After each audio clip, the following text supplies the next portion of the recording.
ஆவுதி கொடுக்கணும்னா ஆவுதினா அக்னியில கொடுக்கறது ஆவுதின்னு புரியுதுங்களா? சுவாகாங்கிறது வந்து அக்னியோட மனைவி. நம்ம என்ன செஞ்சுட்டு சுவாகான்னோம்னா அக்னி தேவர் புண்ணியத்துல காற்று மூலியமா போய் நம்ம செய்யக்கூடிய எந்த ஒரு தெய்வத்துக்குனா நம்ம போய் சேர்ந்துருமா. இப்ப வந்து மாயலைக்கு வந்திருக்கிறாங்க. இந்த மாயலை வந்து எல்லா வீட்லயும் ஒரு சுபகாரியம்லாம் வச்சு செய்வாங்க. சுபகாரியத்துல இது முக்கியமானது. ஆகையினால ஒரு வீட்டுல ரொம்ப தடையா இருக்குது, வீட்டுல எவ்வளவு பிரச்சனையால வந்துருக்கிறீங்க.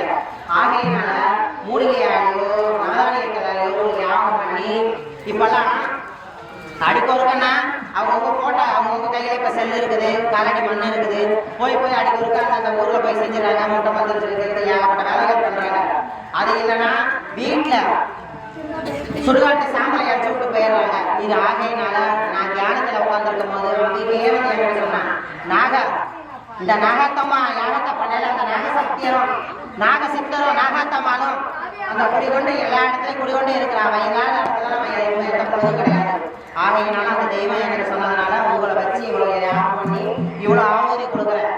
இப்ப வந்து இந்த மாயலை வந்து எல்லா சுபகாரியத்தையும் வச்சிருக்கிறாங்க. எல்லாம் யார் யார் வீட்டுல சுபகாரியம் இல்லையோ நல்லா வேண்டிக்கோங்க.